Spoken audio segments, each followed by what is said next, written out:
I had seen the trailer for The Substance and thought, yeah, this looks like an interesting film. Takes place in LA, stars Demi Moore. It sounded like a Black Mirror episode, and I love Black Mirror. And hey, the film is nominated for Best Picture. Demi Moore just won the Golden Globe for her performance. Let's do this. Boy, was I wrong. Hey, I'm Mike. I studied film, I work in TV, and I love movies. The Substance stars Demi Moore as Elizabeth Sparkle, an aging actress dealing with her sunsetting career. She's fired from her namesake show on her 50th birthday. She's a woman in Hollywood who is feeling the very real effects of getting older. Seeing her unease, a young male nurse slips her a note introducing her to The Substance, a new black market anti-aging serum that promises to deliver a better version of yourself. Elizabeth takes The Substance, and another, younger version of her is birthed from a large gash that opens up in her back. The only catch is, each self has 7 days of consciousness, and then they must switch. One body must sleep or enter an unconscious state and be hooked up to an intravenous feeding tube while the other's awake. No exceptions. Except there wouldn't be a movie if characters followed the rules, right? Elizabeth's younger self, Sue as she decides she'll be called, slips right into Elizabeth's vacated career. She is cast in Elizabeth's place as the host of her show. The two women share the apartment, and she generally goes about her life as a Hollywood starlet. As time goes by, though, 7 days isn't enough for Sue, and she begins to borrow time from Elizabeth by extracting a serum from Elizabeth's spine while she's unconscious. Without going into too much detail, the two women become three when Sue uses the one-time-only activator on herself, in effect making a copy of a copy. The result is a grotesque, malformed combination of the body parts of Elizabeth and Sue named Monstro Eliza Sue. It ends in a comical bloodbath, and I was left staring at the screen wondering if I had indeed bought a ticket to the correct film. Here are some highlights from Rotten Tomatoes of what some of the critics are saying. Rachel Syme of The New Yorker says, "For my money, one of the best things you can do this season is to run and see French director Coralie Fargeat's The Substance while it's still playing on the big screen." Really? Tim Cogshell from Film Week said, "Extraordinary. This is daring and stylish." Well chosen words, my friend. Well chosen. Odie Henderson of the Boston Globe says, "The last 20 or so minutes of this movie, the best part, is wall-to-wall, non-stop blood and gore, mostly done with those old-school practical effects fans like me prefer. The delightful yuck factor made me forgive the film's numerous problems." And the film has a lot of problems, but the last 20 minutes of butts and guts, as Katie Walsh from the Tribune News calls it, nice one, Miss Walsh, is the biggest of them.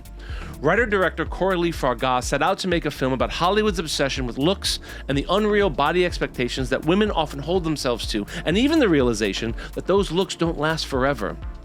But all she is doing is presenting those ideas, framing them to prove their existence. The film misses a huge opportunity to right the wrongs, show Hollywood the error of their ways. It never gives us or the characters a real lesson that they can take away. The last shot is of Elizabeth's face protruding from a messy glob of human tissue as it crawls along the Hollywood Walk of Fame and finally dies on her own star. And I ask you this, if at that moment Elizabeth were offered The Substance again, do you think she'd take it? I think she would. She has learned nothing from this entire ordeal. Same goes for Sue, who when faced with her inability to host the New Year's Eve show, which is apparently the cornerstone of a young starlet's career, because her body is literally falling apart, she injects herself again. At its core, the film is about addiction, much like Leaving Las Vegas. In Leaving Las Vegas, Nicolas Cage drives to Las Vegas to drink himself to death and meets a prostitute played by Elizabeth Shue. Sure, Nicolas Cage is on a steep downward spiral, but it's Shue who learns the lesson. She learns to love him despite his destructive behavior. There is no redeeming message in The Substance. No one learns their lesson, no one is any different at the end, and we are left feeling like we wasted 2.5 hours. It is grotesque, it is exploitive, and it never should have been nominated for Best Picture. But there's my real issue. What's a movie like this doing in the Best Picture category? Look, I'm a kid of the 80s. I grew up with all kinds of body horror films. My favorite was Basket Case, and many of the trauma films, including The Toxic Avenger. They're fun, and they don't take themselves too seriously. The Substance suffers from taking itself too seriously. What didn't you like about it? It insists upon itself, Lois. Here are all the things I think are wrong with The Substance. 1. Elizabeth is told repeatedly that she and her surrogate Sue, played by Margaret Qualley, are the same. They're one. One meaning they share the same DNA, I guess, but otherwise they are two separate people. How do I know this? Neither woman seems to remember the actions of the other. I was under the impression that Sparkle's consciousness was inside of Sue, But no, Elizabeth and Sue wrestle for time. I thought that the purpose of taking the substance was so that Elizabeth herself could be younger, not to produce another young, fame-hungry starlet. Now, if Elizabeth's consciousness was inside of Sue, meaning Elizabeth herself spent a week in Sue's body, then had to take a break and spend a week in her older body, then the whole thing kind of makes sense. She's obsessed with the return of her youthful self and refuses to go back. But we know this isn't the case because there are multiple examples of Elizabeth and Sue talking about each other in the third person. Like when the neighbor comes over. I thought that Miss Sparkle... She moved out. Or when Elizabeth wakes up to find the apartment a mess and her finger has aged. I don't know what she was thinking. And obviously, she was drunk. Then the old man in the diner says this. Has she started yet? Eating away at you. Also, when Sue discovers Elizabeth has trashed the apartment, she says this. This balance is not working. I barely have any time to enjoy myself, while she wastes 7 days stuffing her face in front of the TV. And Elizabeth wakes up again to find herself in even worse condition and says this. She didn't respect the balance. She's stealing more and more time from me, completely without consideration to the consequences. She's a selfish bitch! It is made very, very clear that the two women are different people, albeit cut from the same DNA. For me, this is a huge mistake, and perhaps the missed opportunity that could have made the substance great. 2. Once Sue gets a taste of success, she begins borrowing more time from Elizabeth. When Elizabeth first wakes up and inquires about her finger, which has aged considerably, she's told she can stop the entire process. She would have an aged finger, but otherwise none the wiser. Yet Elizabeth continues. There is no explanation of what Elizabeth is receiving in return for her part of this experiment, this procedure, this train wreck. Elizabeth has to wake up every 7 days to find that Sue has stolen more of her career and eventually more of her life. I guess what I'm saying is, there is no motivation for Elizabeth at all. If she isn't reaping the benefits of the substance, then why is she doing this? 3. I worked in the marketing department of television networks for most of my career, making promos and trailers for network television. A good trailer will set a viewer's expectation and get them to tune in. What we tried hard not to do was misrepresent a movie or show. That's the best way to ruin your brand. When the audience doesn't trust you, they'll never tune in again. The trailer for The Substance purposefully misrepresented this film as some kind of art house Oscar bait and revealed nothing of the campy bloodbath that would eventually ensue. Honestly speaking, if I had known it was going to be a campy, tongue-in-cheek horror movie, I might have actually enjoyed it. Instead, I sat down thinking I'm going to watch one of the handful of films that have ascended to the mantle of Best Picture. Why? Because that's what the trailer promised. I guess I should have read between the lines. Now that I'm watching it again, they told us it was absurd and sickly, and promised an enraged scream in cinematic form. I just didn't realize I'd be the one screaming in rage. And can we also talk about the fact that Elizabeth and ultimately Sue reap exactly what they sow?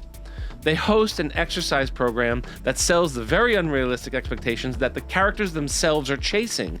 They are part of the problem, which is why when it all goes to shit in the end, we really don't care. They get exactly what they deserved. The Substance was also nominated for the Palme d'Or at Cannes and received a fucking standing ovation. I call bullshit. The only story I read that made any bit of sense to me was during post-production, they held a screening for several Universal executives. Universal was set to distribute the film. One of the male executives had so vehemently opposed the film that he demanded cuts be made. But Fargeat had final cut privileges in her contract and refused, which led to Universal breaking their distribution deal. I'm with that guy. Listen, I love Demi Moore, and it's a crime she has never won anything in the entirety of her career.